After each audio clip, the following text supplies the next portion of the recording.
오늘 주께서 주시는 은혜가 우리 안에 충만하기를 주의 이름으로 축복합니다.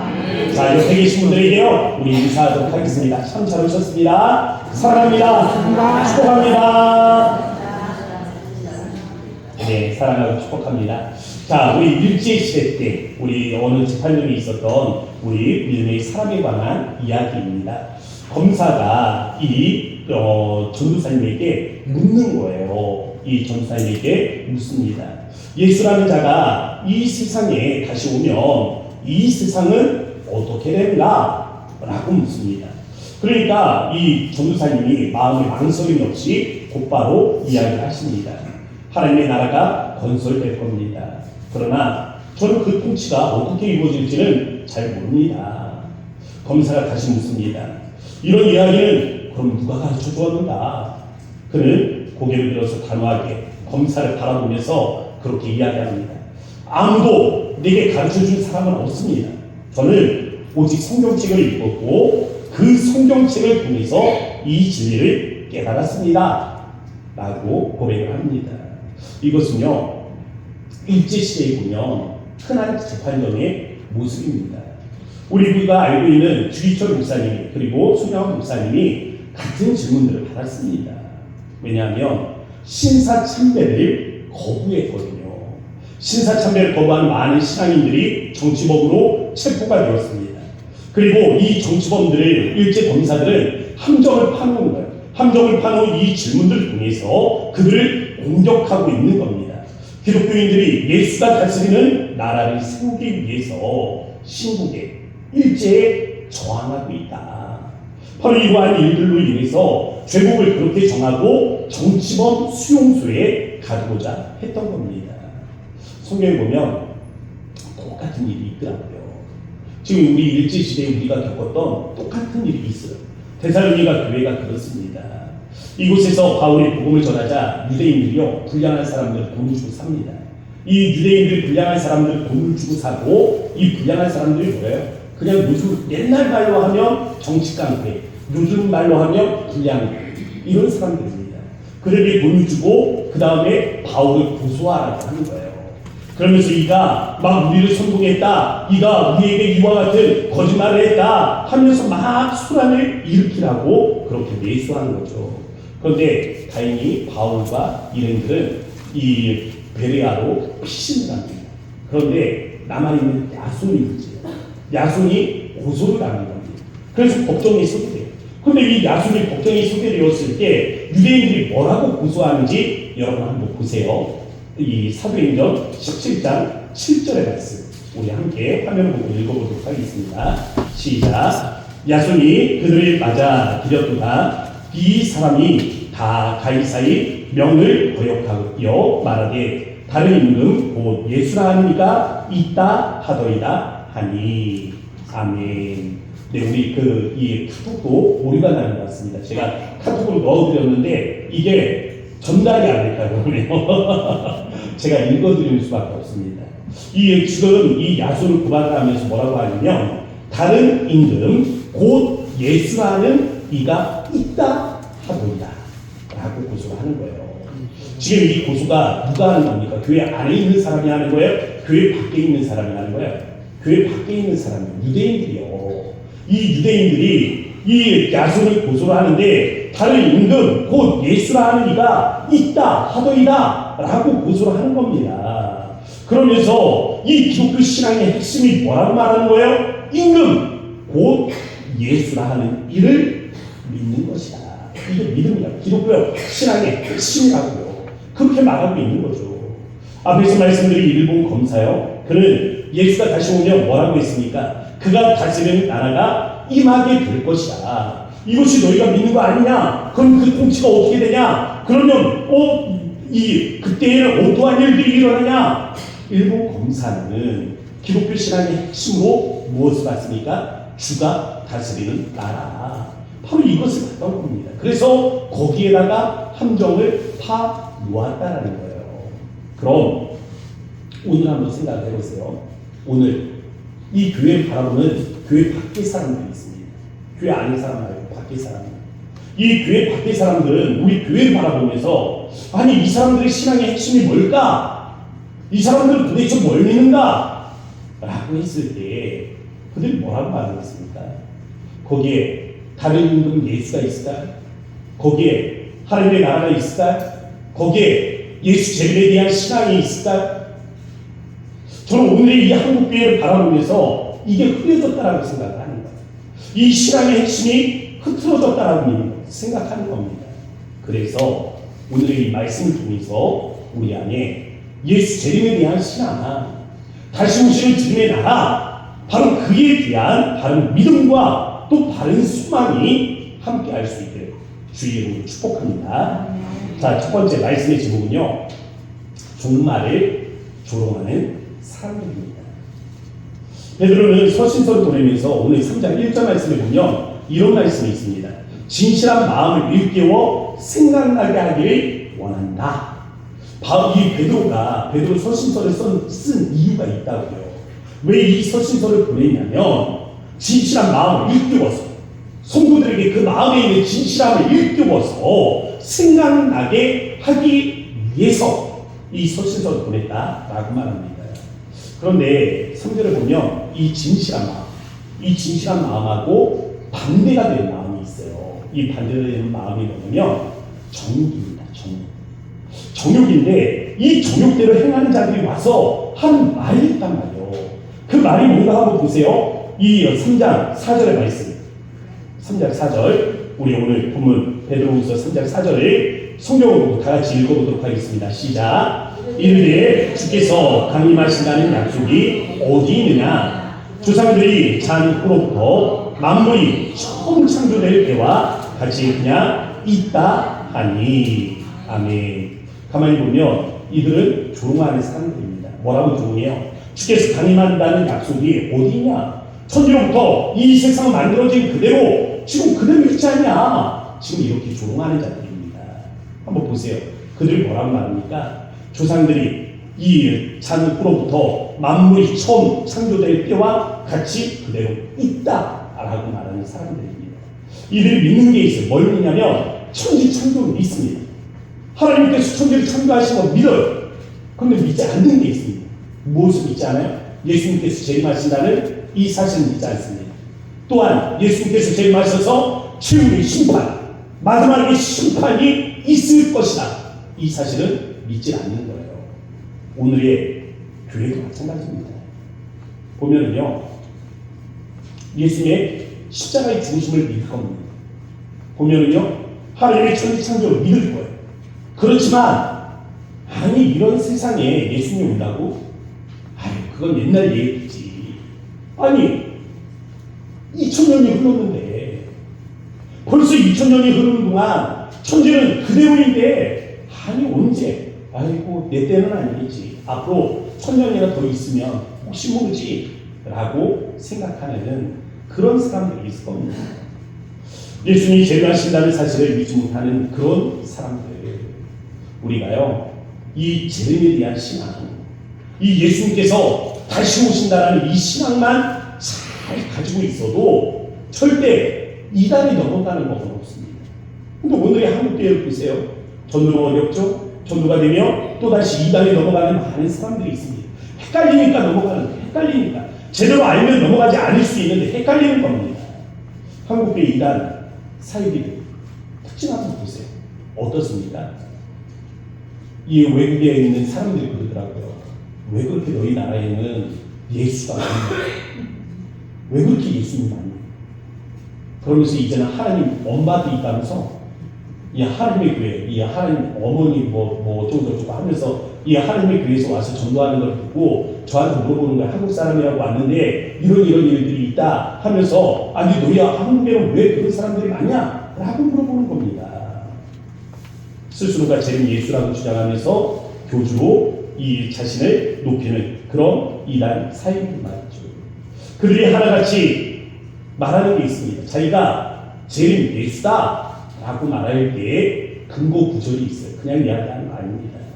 성경을 근거로 해서 이야기하는 거예요. 뭐라고 이야기하냐면 히브리서 9장 28절 말씀에 보면 이런 말씀이 있어요. 자기를 바라는 자들에게 두 번째 나타나시리라.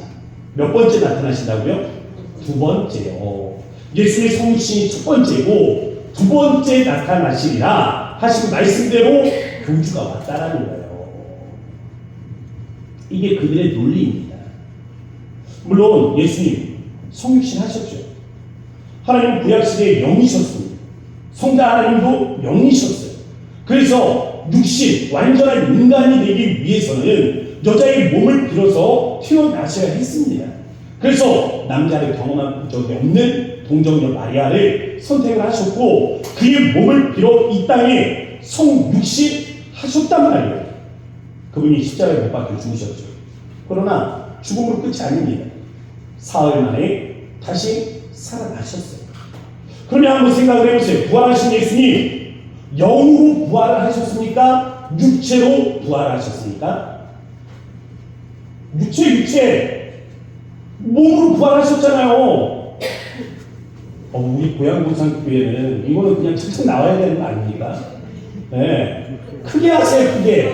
네. 안 들려. 우리 미니스카모가 항상 저한테 하는 얘기, 귓구멍이 막히냐고. 안 들려. 나이가 드니까 안 들려요. 크게 얘기해 주세요. 네. 그럼 다시 묻겠습니다. 예수님께서 부활하시고 난 다음에 40일이 지난 다음 승천하셨어요. 하늘로 올라가셨습니다. 몸으로 승천하셨습니까? 아니면 영으로 승천을 하셨습니까? 몸이요, 몸. 그죠? 몸으로 하셨죠. 그럼 이제 물어볼게요. 그럼 예수님께서 다시 오신단 말이에요? 제임에서 오실 거예요? 제임에서 오실 때 예수님께서는 영으로 오세요? 육체로 오세요? 육체로 오시죠. 그죠? 이 정도는 우리는 잘 알고 있는 거 아닙니까? 구약에서는 성자 하나님이 영이셨다고요. 그러니 인간이 되기 위해서는 동정녀 마리아를 통해서 태어나셔야 했던 겁니다. 근데 부활하신 예수는 몸으로 부활하셨어요. 승천하신 예수는 몸으로 승천하셨습니다. 지금 하나님 보좌에 예수님께서는 몸으로 앉아 계시다고요. 그리고 이 땅에 제말에 오실 때 그 몸으로 오신다고요. 그 몸으로 두 번째 나타나신다라는 것입니다. 이것만 알아도 우리가 헷갈릴 게 없잖아요. 이단이 넘어갈 게 없잖아요. 자기가 교주라고 말하는 사람에게 그런가? 할 필요가 없잖아요. 재림에 대한 바른 신앙만 가지고 있어도 우리가 이단에 넘어가지 않는다라는 거예요. 오늘 성경에서 조롱하는 자들은요, 시간 때문에 조롱합니다. 예수님 오신다고 했는데 벌써 수십 년이 흘렀단 말이에요. 근데 안 오셔. 곧 오시리라 했으니까 곧이라고 했으니까 그래도 한 달 안에는 오겠지. 1년 안에는 오겠지. 처음에는 3년 안에는 오겠지. 아니 10년 안에는 오겠지. 근데 이게 10년, 20년, 30년 세월들이 계속해서 올라가니까 사람들이 그 다음부터는 의심하기 시작하는 거예요. 그런데 지금 생각해보세요. 몇 년이 흘렀습니까? 예수님 하늘로 승천하시고 몇 년을 흘렀어요? 적어도 2000년이요. 2000년의 세월이 흘렀습니다. 또 다른 1000년이 흘러갈지는 몰라요. 그래서 사람들은 생각하는 거예요. 설령 예수님 오신다 해도 나는 죽었을 때 나하고는 상관없네. 앞에서 말씀드렸던 데살로니가 교회는 주님의 재림을 고대하며 기다리는 교회입니다. 그래서 바울이 뭐라고 말하냐면 그의 아들이 하늘로부터 강림하실 것을 너희가 어떻게 기다리는지를 말하니, 이 데살로니가 교회를 향해서 너희가 지금 그의 아들이 하늘로부터 어떻게 강림하실지를 기다리고 있는지 안다 라고 말하고 있는 겁니다. 데살로니가 교회가 그렇게 예수님의 재림을 고대하고 있었단 말이에요. 그런데 그런 교회에도 고민이 하나 있었습니다. 아니 곧 오신다고 했는데 시간이 지체가 되는 걸 보니까 사도들도 하나 둘씩 죽어가고 또 우리에게 말씀을 가르치던 자들도 하나 둘씩 죽어가고 이제 가만히 보니까 내 생명도 언제 갈지 모르는 거예요. 아이고 나 죽은 다음에 예수 모시고 어쩌지? 나는 하늘로 올라가야 되는데, 나 예수 맞이해야 되는데, 나 죽으면 안 되는데 하는 사람들에게 바울이 두 가지 승천에 관해서 말을 합니다. 하나는 죽은 자들에 관한 승천이에요. 또 하나는 산 자들에 관한 승천입니다.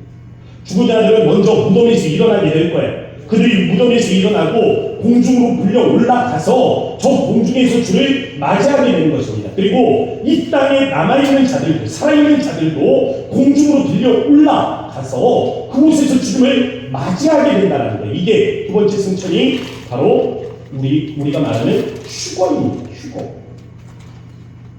데살로니가 교회 교인들은 내가 죽고 난 다음에 예수님이 저희 맞으면 난 승천하지 못할 텐데 어떻게 하지?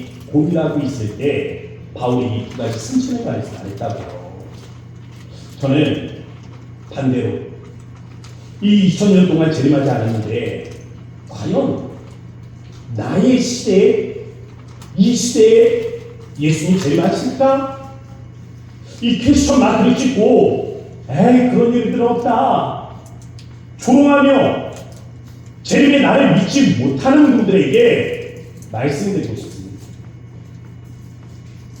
설령 우리가 죽고 난 다음이라 할지라도, 우리의 세대가 아닌 그 다음이라 할지라도 우리는 반드시 주의 재림을 보게 될 것입니다. 여러분들 믿음 안에 있거나 믿음 밖에 있거나, 믿음 안에 있어도 볼 것이고 믿음 밖에 있어도 볼 겁니다. 여러분들이 조롱을 하여도 볼 것이고 주의 나를 고대하여 볼 것입니다. 왜? 거기에는 마지막 심판이 있기 때문에 그렇습니다.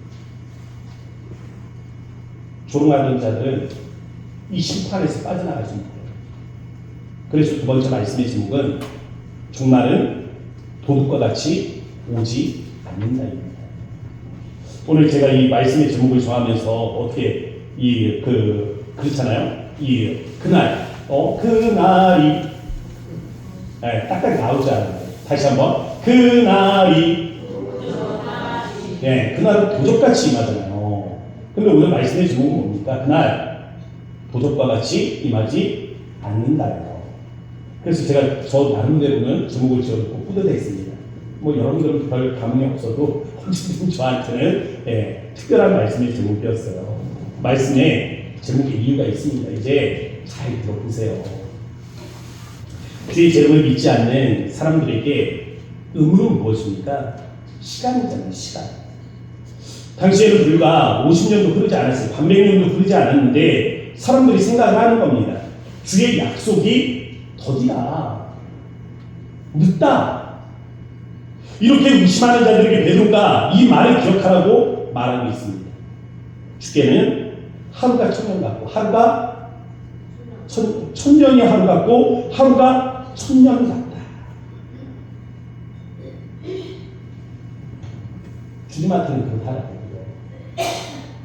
우리에게는 천년과 하루가 어떻게 같을 수 있습니까? 또 하루가 어떻게 천년처럼 그렇게 주어질 수 있겠어요? 그러나 우리 주님에게는 그와 같다라는 것입니다. 다만 이거 하나는 확실해요. 기다리고 있는, 참고 있는, 주님이 인내하고 있는 겁니다. 왜 그래? 9절 말씀 때문에 그렇습니다. 오늘 우리 본문 9절 말씀을 같이 한번 읽어보도록 하겠습니다. 베드로후서 3장 9절입니다. 시작. 주의 약속은 어떤 이들이 더디다고 생각하는 것 같이 더딘 것이 아니라 오직 주께서는 너희들이 대하여 오래 참사 아무도 멸망하지 아니하고 다 회개하기에 이르기를 원하시느니라. 아멘. 기다리는 이유가 나와 있죠. 회개하기 위해서. 왜? 구원받게 하기 위해서, 마지막 심판에서 벗어나게 하기 위해서 지금 예수님은 그때를 기다리고 계시다라는 것입니다. 예수님이 오셔서 행하실 심판은 불의 심판이에요. 그래서 3장 7절 말씀에 보면 앞부분에 이제 하늘과 땅은 그 동일한 말씀으로 뭐한다고요? 불사르기 위하여 보호하신다고요 라고 말하고 있습니다. 10절 말씀해 보세요. 그러나 주의 날이 도둑같이 오리니 그 날에는 하늘이 큰 소리로 떠나가고 물질이 뜨거운 무엇을 풀어줍니까? 불에 풀어줍니다. 불의 불. 마지막은 불과 관련이 있는 것입니다. 고린도전서에서 바울은요, 우리가 이 땅에 공적을 쌓아야 된다고 했습니다. 이 공적을 어떻게 쌓는 거예요? 사랑과 덕으로서 쌓는 거라고 했습니다. 사랑과 덕으로 공적을 쌓으면 마지막 날에 우리가 무엇을 받습니까? 상을 받죠. 상을 받기 위해서 우리가 이 땅에 공적을 쌓는 거예요. 구원은 무엇으로 받습니까? 믿음으로 받습니다. 그런데 상은 무엇으로 받아요? 공적으로 받는 겁니다. 이 공적을 무엇으로 쌓으라? 사랑과 덕으로 쌓으라. 왜 사랑과 덕으로 쌓으라고 했어요? 마지막 날에 우리가 시험을 통과해야 된다고요. 어떤 시험을 통과해야 됩니까? 불시험을 통과하기 위해서 우리가 공적을 쌓아야 되는데, 이 불시험을 통과할 때 하지 않는 것은 무엇입니까? 사랑과 덕으로 쌓는 거예요. 바로 이 공적은 불에 타지 않는다는 것입니다. 베드로는 그날에 하늘에서 큰 소리를 지르며 떠나간다고 했어요. 이게 무슨 일일까? 여러분, 불 나는 거 한번 보셨습니까? 모닥불 피워보셨어요? 불 피우면 어때요? 소리가 나죠? 그러면 집이 불탄다라고 생각을 해보세요. 집이 불탈 때는 그냥 조용히 불탑니까?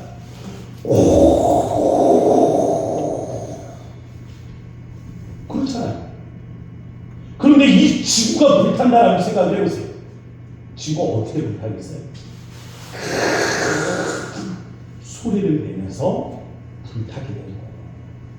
그래서 계시록 21장의 말씀에 보면 이 큰 소리와 함께 처음 하늘과 처음 땅이 없어졌다 라고 말씀하는 겁니다. 노아의 홍수대에 보면요, 사람들은 노아를 조롱을 했습니다. 산 중턱에다가 큰 배를 만들고 있는 노아를 보면서, 야 노아야, 배를 만들려면 저 바다에다 만들어야지. 야, 이 어리석은 놈아, 이 멍청아. 사람들이 조롱을 했다고요. 그런데 주의 심판의 날이 이르렀습니다. 조롱하던 사람은 어떻게 됐어요? 물의 심판에서 빠져나온 줄이 됐어요. 오늘날 우리가 예수님께서 재림하신다, 마지막 날에 심판이 있다, 이 심판은 물의 심판이다 라고 말하면 사람들이 뭐라고 말하겠습니까? 아이고, 너나 잘 되겠다. 요즘 같은 세상에 조롱하던 이들은 마지막에 불의 심판에서 빠져나오지 못하는 겁니다. 그래서 그날이 어떻게 있네요? 도적과 같이 임하는 거죠. 3장 10절 말씀, 그러나 주의 날이 도둑같이 오리니. 주의 날은 밤에 도둑이 찾아오듯 그렇게 예상하지 못한 순간에 온다라는 것입니다. 그런데 오늘의 말씀의 제목은 뭐예요? 그날 도둑과 같이 오지 않는다. 이유가 있습니다. 생각을 해보세요. 집에 도둑이 드는 이유가 뭡니까? 어떻게 하면 도둑이 들어와요? 깜깜하게 어둡게 하는 겁니다. 집에 한번 도둑 들어오게 하고 싶으면 가서 아파트 불을 다 꺼버리세요. 전기를 내려버려요. 시커매지면 도둑대들 몰려오고 합니다. 옛날에 아프리카에 있을 때 이 선교사님이 재밌는 이야기를 들려줬어요. 이 포고에 있을 때 이 선교사님이 권총 간부가 되어가지고 집에서 이 권총을 이 사람들이 잘못 쐈는지 어떻게 쐈는지 벽에 권총 구멍이 뚫려 있더라고요. 총알 구멍이. 그래가지고 이렇게 그거 했는데 이 포고에서 이제 남아공으로 이제 그 사역자를 옮겨오신 분이었습니다.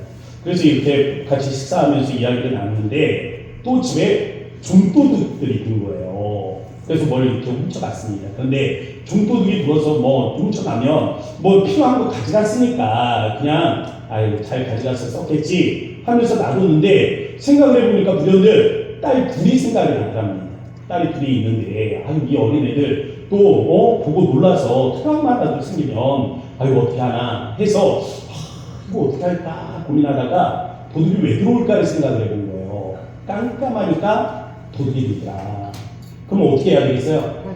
환하게 해야 되겠죠? 불이 들어오게 해야 되겠죠? 그래서 이 선교사님이 한국에서 자동 센서 등을 가져온 겁니다. 자동 센서 등을 가져다가 현관에다가 딱 달아놨어요. 그랬더니 그 다음에 어느 날 도둑이 들어오는데 걔가 가서 막 짖더래요. 그러니까 이 사람들이 이렇게 오다가 잠깐 멈칫했다가 또 조금 있으니까 또 걸어서 들어오는데 문 가까이에 이르니까 이 자동 센서 등이 딱 들어오는 겁니다. 그러니까 이 사람들이 막 오다가 납작 엎드리다라는 거예요. 그러다가 불이 꺼지니까 다시 움직여서 들어오려고 그러는데 움직이려고 하면 또 불이 번떡 들어오고, 그리고 다시 엎드렸다가 들어오려고 하면 불이 번떡 들어오고 하니까 이 사람들이 멀뚱멀뚱 눈을 뜨고 있다가 이 하늘을 이렇게 구경하더니 그냥 가더라는 거예요. 바로 이겁니다. 우리는 빛이 아니에요. 빛이 아니에요. 예수님 이 땅에 참 빛으로 오셨습니다. 예수님께서는 세례 요한에게는 빛이 아니라고 그랬어요. 그는 그냥 등불이라고 그랬습니다. 그런데 우리에게는 뭐라고 말씀하셨습니까? 너희는 세상의 빛이라고 말씀하셨어요. 요한은 우리에게 이 땅에 참 빛으로 오신 예수님, 그 빛을 믿으면 우리도 빛의 아들이 될 수 있다라고 말했습니다. 우리 안에 예수님에 대한 믿음이 있으면 우리는 뭐예요? 빛의 아들이다. 우리가 빛의 아들이라는 것은 무엇입니까? 어둠에 속하지 않았다라는 것입니다. 어둠에 속하지 않았다라는 것은 우리에게 그날이 도적과 같이 임하지 않는다라는 것입니다. 언제인지 모른다고 그래서 우리는 두려워할 필요가 없는 것이죠. 데살로니가 전서 5장 4절 말씀에 보면 형제들아 너희는 어둠에 있지 아니하니 그날이 도둑같이 너희에게 임하지 못하리라 라고 말씀합니다. 우리가 어둠에 있지 않기 때문에 우리에게는 그날이 도둑과 같이 임하지 않는다. 그래서 말씀 세 번째 제목은 그러므로 다만 깨어있으라. 깨어있으라. 주의 날이 도둑같이 임하지 않는 사람은 누군가? 라고 했을 때 깨어있는 사람이래요. 바울은 주의 재림을 고대하는 성도들에게 권면합니다. 깨어있으라. 오늘 베드로 사도는 우리에게 뭐라고 했어요? 3장 1절 말씀에 너희에게 진실한 마음을 일깨워서 그 정신을 깨워서 너희가 깨어있기를 원하는 마음으로 이 서신을 보낸다고 했어요. 예수는 종말에 대해서 우리에게 예언하시면서 말씀하십니다. 깨어 있으라. 바울과 베드로와 예수의 공통된 메시지가 뭐예요? 마지막 날을 준비하는 사람들에게, 예수의 다시 오심을 기다리는 자들에게 말씀하십니다. 깨어 있으라. 깨어 있으라. 예수님께서요 마태복음 25장에 보면 열 처녀에 관한 비유의 말씀을 주십니다. 이 열 처녀에 관한 비유의 말씀을 주시면서 마지막에 하시는 말씀이 깨어 있으라. 깨어 있으라. 근데 아세요? 이 열 처녀, 이 열 처녀들 중에 이 5명은 결혼잔치에 들어가잖아요. 근데 5명은 들어가지 못합니다. 그래서 슬기로운 5처녀와 어리석은 5처녀가 등장을 하게 되죠. 한번 여러분들에게 물어볼게요. 한번 답해보세요. 신랑을 기다리던 10처녀가 있습니다. 이 신랑을 기다리는 10처녀가 있는데 이 중에 몇 명이 잠들고 몇 명이 깨어 있었어요? 아니요. 다 잠들었어요. 다 잠들었어요. 신랑이 언제 오냐? 하루 이틀 사이에 온 게 아니야. 하루 이틀 사이에 온 게 아니기 때문에 그냥 잠 안 자고 깨어 있을 수는 없는 거예요. 다 잘했습니다. 잘. 그러면 다시 물어볼게요. 예수님께서 이 신랑이 왔어. 신랑이 온다. 신랑이 왔다. 라는 이 소식을 듣고 그럼 몇 명이 일어나고 몇 명이 계속 자고 있었을까요?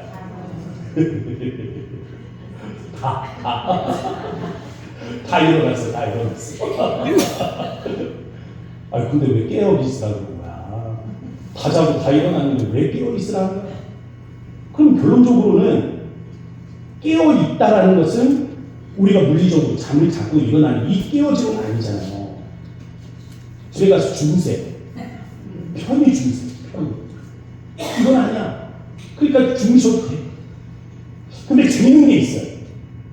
5처녀가 신랑과 함께 결혼잔치에 들어간 반면에 5처녀는 들어가지 못했단 말이에요. 차이가 뭔가 보면은 기름이에요. 기름.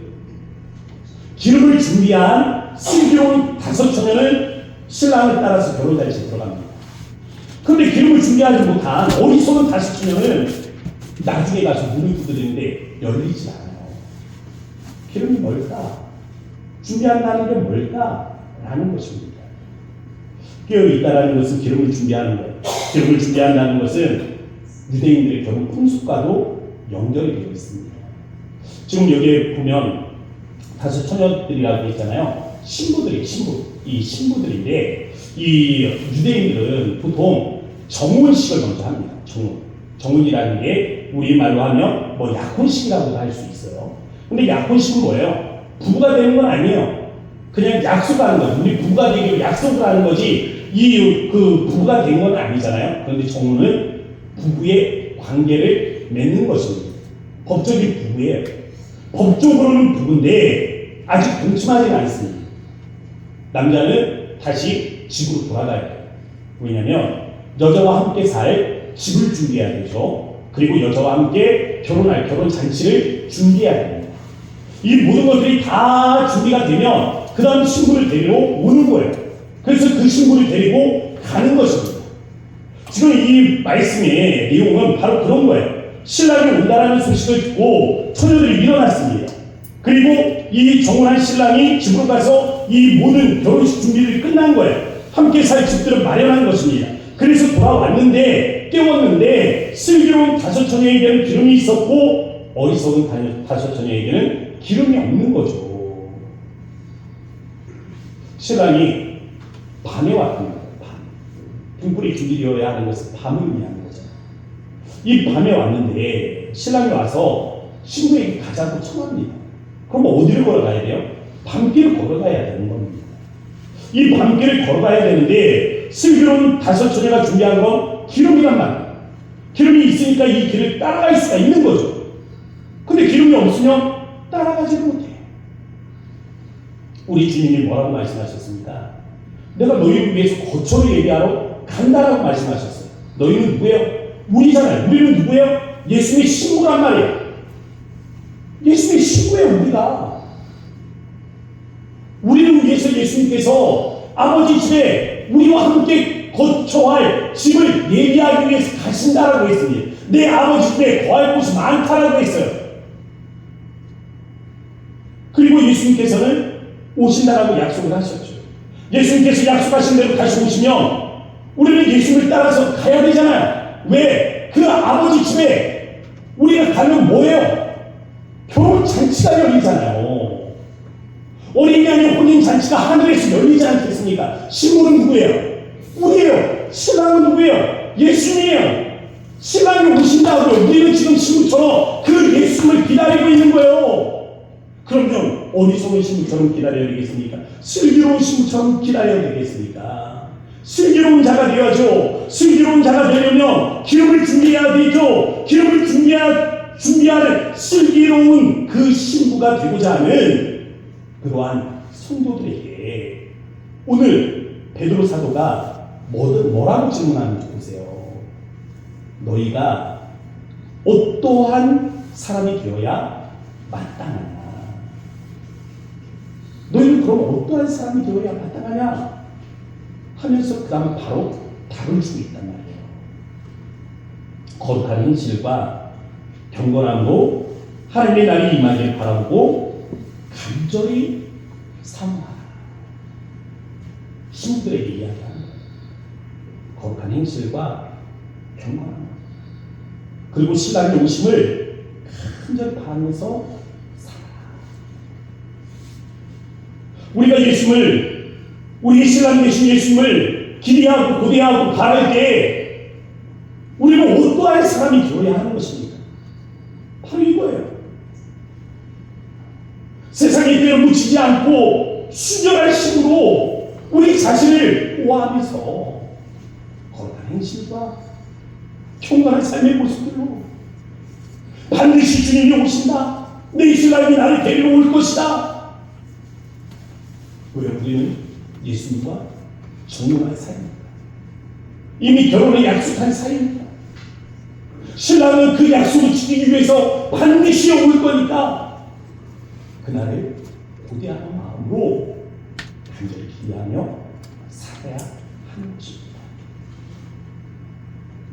오늘을 살아가는 우리에게 이러한 소망 함께 할 수 있게 주의 이름으로 축복합니다. 우리 함께 기도하도록 하겠습니다. 이 시간에 기도할게요. 우리 안에 이러한 소망을 달라고 함께 기도하도록 합시다. 주님, 우리가 주님이 다시 오시는 날에 수많은 마음이 함께하게 하여 주옵소서. 세상에 주의 오심을 조롱하는 자들에게 하나님 우리가 현혹되지 않게 하시고, 하나님 우리가 빛의 아들과 같이 하나님 예수 안에 있어 하나님 그날이 도둑과 같이 임하지 않으려고 하나님 함께 하시고, 그날 오직 우리가 고대하고 바라는 중에 하나님 우리가 순결한 심으로 하나님 그날을 준비할 수 있는 은혜가 있도록 인도하여 주옵소서. 우리 주의 이름 한번 보시고 간절한 마음으로 기도하며 나아갑니다. 주여, 아버지 하나님 그렇습니다. 우리가 주님 앞에 하나님 나왔습니다. 이날에 하나님 우리가 주님 앞에 하나님 하늘이 하나님 기도하는데 아버지 우리가 이날을 바라보며 아버지 하나님 하늘이 하나님 기도하고 아버지 우리가 하나님 주신 주님의 이 인들을 오시는 하나님 우리가 하나님 바라보며 아버지 하나님 나아가는 우리가 하나님 몸들이 하나님 오기를 원합니다. 주여, 우리에게 하나님께서 아버지 주의 날에 하나님 구애하게 하시네 아버지 우리가 어떠한 모습을 하나님 하나님 죽게 하는지 아버지 알게 하셨습니다. 아버지 우리가 하나님 기도하고 아버지 우리가 어둠이 거하지 않게 하시네 아버지 우리가 하나님 건강한 실로 아버지 우리가 하나님 건강한 상의하는 모습으로 아버지 우리가 그날을 구애하며 아버지 많은 마음과 하나님 나아가기를 원하오니 우리에게 이와 하나님 우리들 하나님 도와주셔서 아버지 하나님 주시고 하나님 구애하는 마음에 주님이 오시는 하나님 기다리며 그날이 하나님 우리의 영광을 받을 수 있도록 아버지 우리와 함께하여 주옵소서. 이날이 하나님 우리가 하나님 하나님 함께하여 주여 우리가 하나님 간절히 원하는 예수의 이름으로 기도합니다. 아멘. 거룩하신 아버지 하나님 감사합니다. 주의 인도하심을 따라 하나님 우리가 주님의 거룩한 말씀을 들었습니다.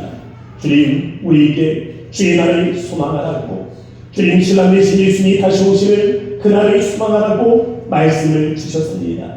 우리가 믿음 생활하면서 나의 정체성을 잃어버리고 내가 이 땅에서 누구인가 나는 왜 여기에 있는가 알지 못하던 자들에게 너는 신랑이 데리러 올 것이다. 너는 그 신랑과 함께 그 예비한 거처로 들어가서 그곳에서 신랑과 함께 이제는 거룩한 혼인잔치를 열고 그와 함께 하나가 될 것이다 라고 말씀하시는 이 은혜들을 우리가 다시 한번 마음속에 새기기를 원합니다.